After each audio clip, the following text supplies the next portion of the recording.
Hello. हाँ बच्चों, आज हम विज्ञान में आज हम 13वां देख रहे हैं। 13वां अध्याय है, हम बीमार क्यों होते हैं। इससे आगे हमने अध्याय 12 देखा था, जो ध्वनि था, और वो एक भौतिक विज्ञान का एक वो क्या कहते हैं पाठ था, और वो हम पूर्ण कर चुके हैं। और आज हम देख रहे हैं हम बीमार क्यों होते हैं, जो जीव विज्ञान से जो रिलेटेड है, अर्थात हमसे रिलेटेड है। ठीक है।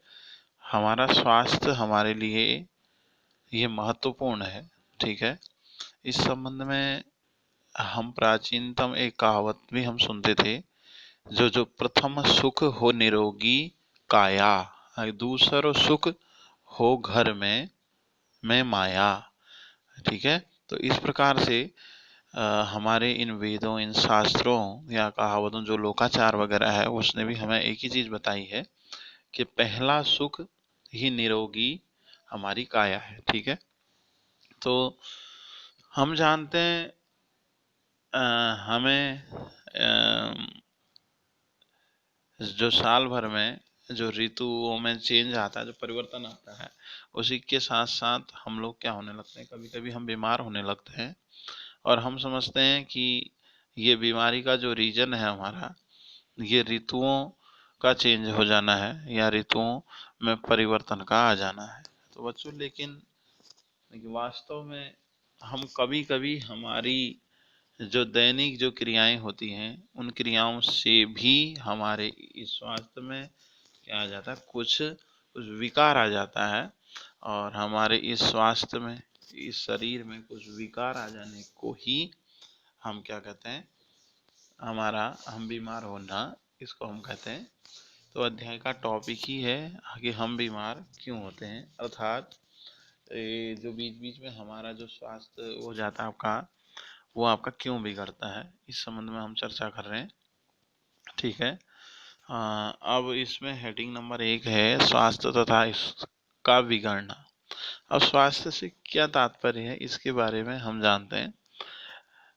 जो एक मानव का जो शरीर है, वह एक प्रकार से एक जैविक एक मशीन है, जो सुचारू रूप से रोजाना ये आपका चलती रहती है।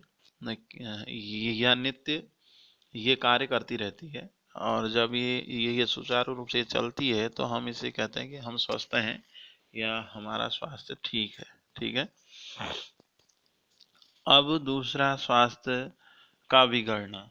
अगर इस स्वस्थता में, मतलब हमारी इस दिनचर्या में जो सुचारू रूप से क्या हो रही, जो चल रही है, इसमें कुछ विकार उत्पन्न हो जाए, अर्थात हम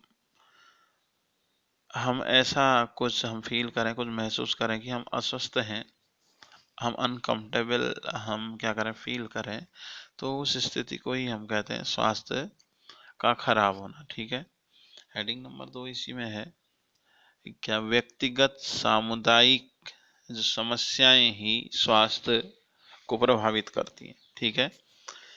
अब इस पर थोड़ा सा हम विचार करते हैं। मीन्स जो व्यक्तिगत जो समस्याएं हैं, जैसे कभी कभार हम डिप्रेशन में आ जाते हैं, या कभी कभार हम किसी काम की वजह से अपने स्वास्थ्य में सही से हम ध्यान नहीं दे पाते हैं। ये और सामुदायिक जो समाज है, कुछ जो सामाजिक कुछ ऐसी वो होती हैं आपका, हाँ, मतलब और गतिविधियां होती हैं, जिन गतिविधियों से भी हमारे स्वास्थ्य पे कुछ हानिकारक या लाभदायक कुछ प्रभाव पड़ सकते हैं। ठीक है। तो हमारे इस स्वास्थ्य को प्रभावित जो करती हैं, उनके बारे में मतलब कहा गया है।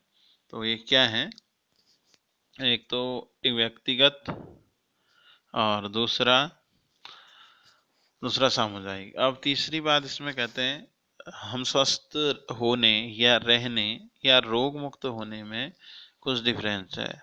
ठीक है। हाँ, जैसे हम स्वस्थ हैं, वो जैसे हम क्या है, हम स्वस्थ हैं, हमें कोई उस समय आपका विकार नहीं हो रहा है।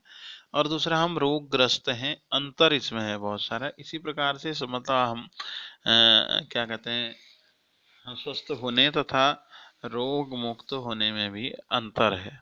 जो स्वस्थ होता है वह पूर्णतः ही क्या है आपका, उसका स्वास्थ्य सही है। जो रोग मुक्त होना है, मतलब उसमें उस समय कोई रोग नहीं है, तो उसको हम रोग मुक्त होना हम कहते हैं। ठीक है।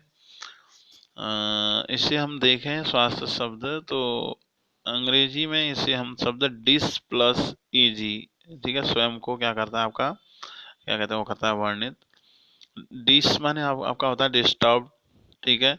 इजी माने होता है आराम, ठीक है। इस प्रकार से स्वस्थता और रोग मुक्ति में अंतर को हम समझा सकते हैं। आगे बढ़ते हैं। रोग तथा इसके कारण। रोग मतलब हमारे इस शरीर में कुछ चीजें, कुछ विकृतियां उत्पन्न हो जाती हैं और इन विकृतियों को ही हम रोगों का होना कहते हैं, ठीक है। और इसके जो कारण हैं, इसके कई सारे वो हो सकते हैं आपका कारण। कुछ तो कुछ वातावरणिक कुछ वो होते हैं आपका कारण, कुछ खान पान से क्या कहते हैं कुछ कारण होते हैं, कुछ मतलब अस्वस्थता से कुछ कारण हो जाते हैं। इस प्रकार से कई इसके और रीजन भी हैं। शेष चीज़ें अगली वीडियो में हम देखेंगे, ठीक है। ओके बच्चों, थैंक्स।